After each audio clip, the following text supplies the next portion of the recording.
Hello dear student, welcome to the DAV Moil Public School Sitasangi. I am your computer teacher, this is Standard 7. In this video we will learn about the internet and web services. This is the part 1.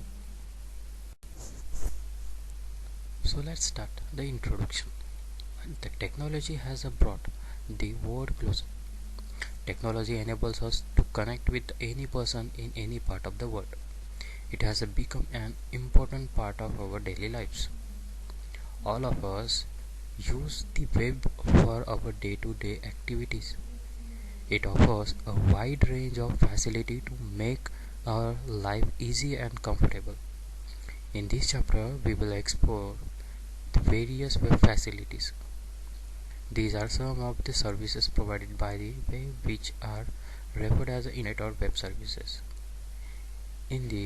Now I will show you the simple activities, which is identify at the right and write down the name of the web facility in the given boxes. Okay, in the circle I will show you the where it is. You will identify it and name it. An internet or a web services is a services offered by an electronic device to another electronic device, communicating with each other via World Wide Web. So various services provided by the web services are like chatting, email, web conferencing, social networking, means e-group, e-learning, e-commerce. E-commerce has many types like shopping, reservation, banking. So let us learn about them one by one. But do you know the real-time text is a text transmitted instantly as it is typed or created. Recipients can immediately read the message while it is being written without waiting.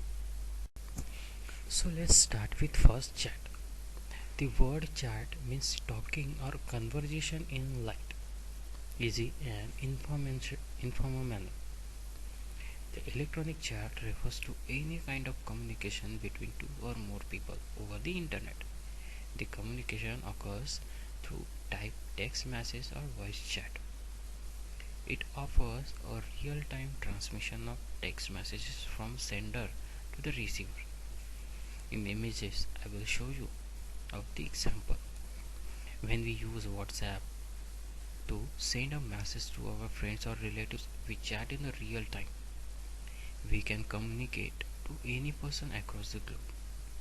WhatsApp is a real-time chatting app extensively used in India.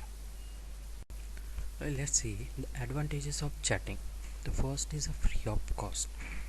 Most of the chat services are free of cost. The only cost incurred is that for the internet. The second one is always there. We can be online anytime, even while working, so that we are always in touch with our friends. It helps us exchange our views on various topics. But do you know, service provider is a company which allows its subscribers access the internet. And the third one is the ease of accessibility. Chat services are available to everyone. It helps us to remain in touch with our families and friends in any part of the world. And fourth is an increase in knowledge. Chatting, apart from making friends, always also gives an opportunity to know the culture and tradition of the person from the other country. You must have seen people using emoticons while chatting with friends. But do you know, as per survey, the most commonly used emoticons is in India. This is Namaskar. The emoticons are the icons which are used to express our emotions. But nowadays we used emojis instead of emoticons. Okay. Now let's see the electronic mail or email. Email is a system of receiving, sending and storing messages. An email can be sent whether or not a person is online. So first is the email account. In order to make use of any email services, we need to have an email account on any of the email service providers like Hotmail, Yahoo Mail, Reddit Mail, Gmail. So these are the web email service providers. But do you know the email servers holds a message for a person until he retrieve it? Let's see the advantages of email. The first one is easy to use. We can send and receive email messages and save them on our computer. Second one is the fastest means a communication. They are delivered at once around the world. No other form of written application communication is as fast as an email. Third, easy to compose. The language used in emails is simple and informal and hence are easy to compose. And fourth one is eco-friendly. Emails do not use paper. They are environment friendly and save a lot of trees from being cut down. The fifth one is multiple uses. Emails can also have high pictures in them. Emails can also have pictures in them. We can send both the cards or newsletters as emails. The sixth one is bulk messaging. We can easily send bulk messages to a large number of people simultaneously. This is commonly used by companies for advertising and marketing their products. Lots of businesses houses nowadays use email for exchange of information. And the seventh is the official mode of communication. In most of the corporates, especially in paperless offices, it is also very useful mode of communication in case of offices located at the remote location. That is when one office in one country and other office of that company in the same other country. So email is now an accepted mode of communication between various business houses to conduct and carries business related to activities. Now, video conferencing. We have seen on the television, especially in the news channels, that an anchor is conducting the discussion with the several participants sitting in the different cities or countries. The participants and the anchor can see and talk to each other live. This entire discussion can be seen clearly by the viewers of the televisions. Can you imagine? Have you ever wondered how is this possible? The computer video with conferencing software. In the images, see the student.